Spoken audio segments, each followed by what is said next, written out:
The galaxy stretched wide and ancient, its civilizations layered like sediment in stone.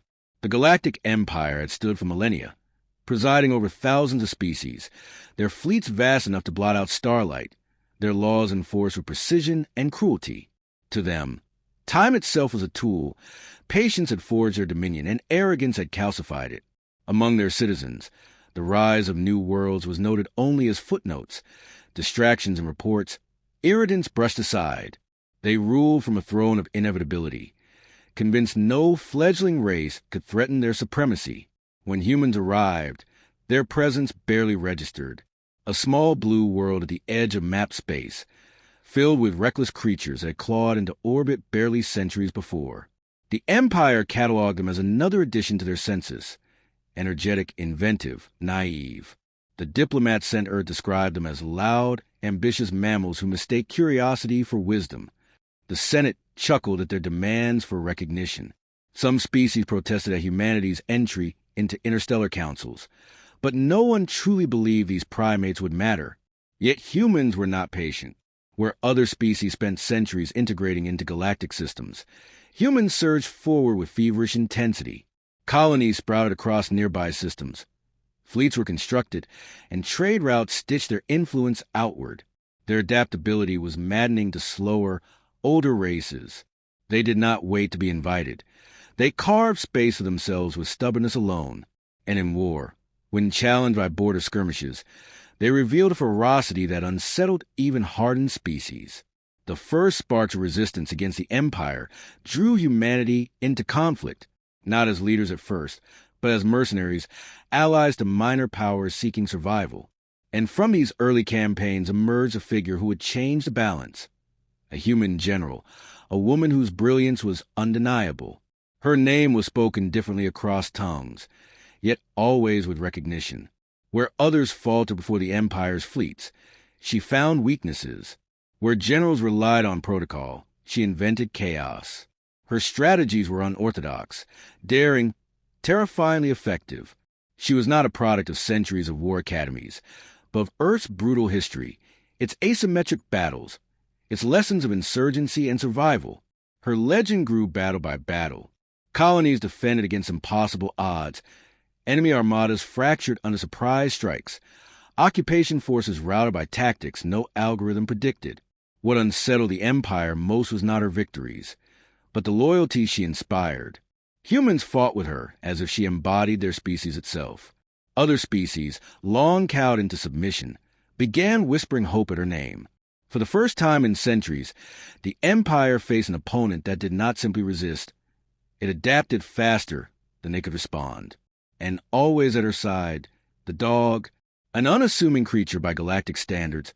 But to humans, the bond between soldier and hound ran deeper than any implant or machine. The animal followed her across campaigns, on ships and battlefields, watching her back, comforting her soldiers, even charging into danger when instinct demanded. Troops swore the beast could sense ambushes, that its growl warned them seconds before enemy fire. To outsiders, it was a symbol both alien and intimate, that humanity carried with them loyalty made flesh. The Empire dismissed her at first. One human cannot alter destiny, their minister said. But as reports mounted, their tone shifted. Memos circulated in secret councils. Commanders were reassigned. Task forces were sent to crush her fleets, yet returned broken or never at all. Each failure carved unease into their confidence. The general was no longer an annoyance. She was a threat, and threats, in the Empire's history, were always eliminated. Thus the decision was made, not in grand declarations, but in hushed meetings behind sealed doors. An entire apparatus turned against her. Spies planted, allies bribed, fleets redirected. The goal was not open war, for that might legitimize her. The goal was erasure. She was to vanish from the galaxy, not as a martyr, but as forgotten dust. Still she fought. Each campaign added to her legend. In one, outnumbered 3-1, she feigned retreat only to lure an entire armada into a star's gravity well, annihilating them. In another, her forces vanished into asteroid fields, striking convoys until the Empire abandoned whole sectors. Reports spread of her walking calmly through the aftermath of battles, her dog at her side, unscarred, unafraid. The story spread faster than propaganda could suppress. To oppressed species, she was proof the Empire could bleed. To humanity, she was the embodiment of their will. Her enemies grew desperate. The Senate convened in secret, their voices sharp with frustration. They questioned how one young race could defy the gravity of centuries. Some argued to crush humanity outright, glass their colonies, scatter their fleets. But others counseled restraint. If humanity was destroyed openly, other restless species might rise. So the general alone was targeted. Remove her, and the flame would die. Without her, humanity would fold back into obscurity. The trap was laid. Intelligence filtered to her of an opportunity. A key convoy vulnerable, its escort light. Her instincts were sharp, but the information too precise to ignore. She committed her fleet, striking with precision.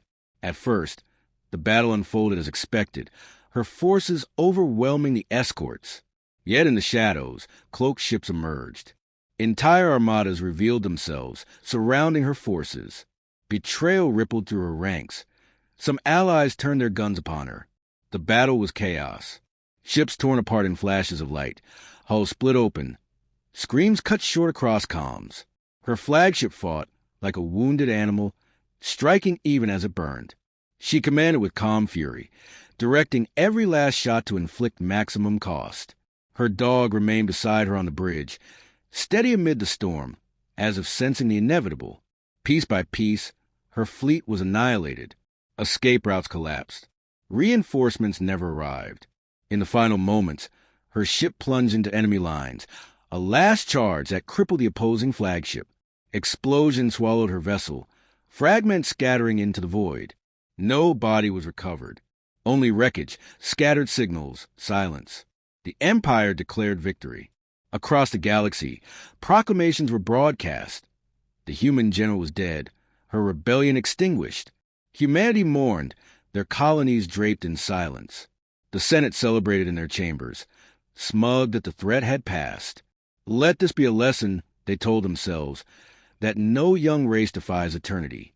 Yet among soldiers, whispers lingered. Some claimed to have seen an escaped pod jettisoned at the last instant.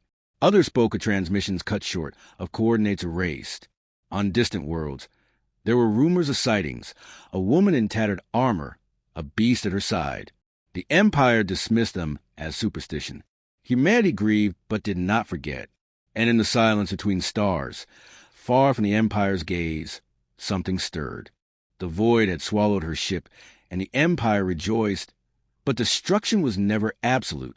Deep within the chaos, escape mechanisms long forgotten in fleet records triggered on instinct. A broken pod, scorched and tumbling, drifted through the wreckage. Inside, the general lay half-conscious, wounds cutting deep into flesh and bone, armor scorched, air thin. At her side, the dog whimpered, bloody but alive, its presence the only anchor pulling her from death. Days blurred into pain and silence as the pod drifted, the stars moving like indifferent watchers. Eventually, gravity claimed them. The pod fell, burning through the atmosphere of an unmarked planet, crashing into soil with a violence that would have killed any lesser being. When she awoke, there was no fleet, no comrades, no banner. Only the dog licking her wounds, nudging her awake, growling at unseen dangers. The world was harsh, barren plains stretching to jagged mountains, air thin but breathable, skies heavy with storms. Predators circled, drawn by the scent of blood. Her weapons were shattered, her body broken, yet she endured. Days became survival. The dog hunted what it could, dragging carcasses to her side, refusing to eat until she did. At night, its warmth kept her alive against the cold. The bond that had been a symbol before now became her lifeline. But this was no ordinary world. Beneath the cracked surface lay ruins of a civilization long gone. Their architecture was unlike anything she had seen, alien yet purposeful, filled with abandoned halls and silent machines. Her first venture into the ruins came from desperation, shelter from a storm. Inside, she found remnant of technology, archives that flickered to life at her touch, systems waiting centuries for activation. The machines did not recognize her species, but they did not reject her either. She studied, scavenged, repaired. The dog followed, growling at shadows. Sensing threats from dormant sentries, she learned to disable. Wounds healed into scars. Weakness hardened into strength. She crafted weapons from alien forges, learned to harness energy reserves, bent technology to her will. What knowledge she could not understand. She adapted through instinct. The ruins became her fortress. Training resumed, harsher than ever. She rebuilt her body, using the alien devices to strengthen muscles, to push her endurance beyond human limits. The dog, too, changed. Injuries it suffered were healed with strange biotech, and enhancements made it faster, stronger, eyes sharper than before. No longer a mere animal, it became a predator suited for war, a beast of legend. As months turned into years, she ceased to think of herself as the woman who once led fleets. She was stripped down to something rawer, forged anew. Her grief hardened into rage, but not the reckless kind. It was focused, sharpened like a blade. She replayed the betrayal, the ambush, the arrogance of the Empire. They thought her gone, reduced to ash. She would show them how wrong they were. Beyond the planet's orbit, ships sometimes passed, pirates and scavengers combing forgotten systems. At first, she avoided them, unwilling to risk exposure. But survival demanded resources, and patience had its limits. The first time she struck, it was swift. A scavenger crew landed, expecting ruins and salvage. They found death, shadows in the corridors, traps laid with precision. A beast tearing through armored suits, a woman appearing in flashes of steel and fire. When it ended, their ship belonged to her, from them. She took supplies, data, and whispers of a galaxy that had moved on without her. The Empire, she learned, had continued its reign unshaken. Humanity grieved her loss but remained under pressure. Colonies stretched thin, morale weakened. Yet in the fringes, her legend had not died. Stories of her final battles circulated in hushed tones. Survivors whispered of her ship ramming the enemy flagship, of her standing unbroken until the last. Some claimed she had vanished into the void, destined to return. The Empire dismissed these as primitive myths, but fear lingered in the corners of their fleets. She used it. More raids followed. Each precise, each designed not only to weaken but to terrify. An outpost left in flames, guards slaughtered with impossible efficiency, convoys ambushed, crews vanishing without trace. Survivors spread rumors of a woman with eyes like fire and a beast that hunted in silence. They swore she moved like a ghost, that no scanner detected her until it was too late. Some called her a revenant, others a demon of war. To the oppressed, she became hope reborn. To the Empire, she became a shadow they could not name. Her dog became the most feared element of all. Troopers told of armored lines breaking as the beast tore through them, faster than their weapons could track. Its growl preceded death, its eyes glowing faintly with alien enhancement. It was no longer simply a companion. It was a weapon, a symbol that humanity carried loyalty and fury into battle in equal measure. Soldiers began to paint images of the hound on their armor, whispering prayers to it as if invoking a guardian. Yet her campaign was not mindless vengeance. Each strike was calculated. She targeted communications, supply routes, intelligence centers. She learned the Empire's vulnerabilities, its complacency, its reliance on predictable patterns. She mapped their blind spots, striking not for destruction alone, but for knowledge. She gathered fragments of stolen data, weaving together a clearer picture of their weaknesses than she had ever seen before. Each battle honed her further, sharpening her instincts, feeding her transformation from general into something greater. Whispers grew. The Empire's commanders denied her existence, branding the stories as rebellion propaganda. But privately, their reports betrayed fear. They deployed fleets to hunt her, but returned with nothing, only shattered ships and survivors muttering about the woman and the beast. Entire sectors began to dread her arrival, morale cracking under the weight of superstition. To face her was to face inevitability. For her, time became irrelevant. She no longer marked days by calendars, but by victories. Each scar upon her armor was a memory, each growl of her dog a reminder of survival. She did not seek recognition, only the steady erosion of the Empire's illusion of invincibility. Step by step, she became not merely a human general, but a myth that slipped through the cracks of their order. On forgotten worlds, rebels began to rise, emboldened by whispers of her survival. They painted her likeness on walls, told stories to children of the woman who could not be killed. Humanity, too, began to stir, sensing through rumor what the Empire denied. A single message spread across the dark. If she lived, then victory was possible. If she fought, they could fight too. Still, she waited, striking but never revealing fully, wounding but never overextending. She knew the time was not yet right. She had learned patience on the barren world, forged discipline in fire. The Empire would expect recklessness, a desperate human's attempt at vengeance.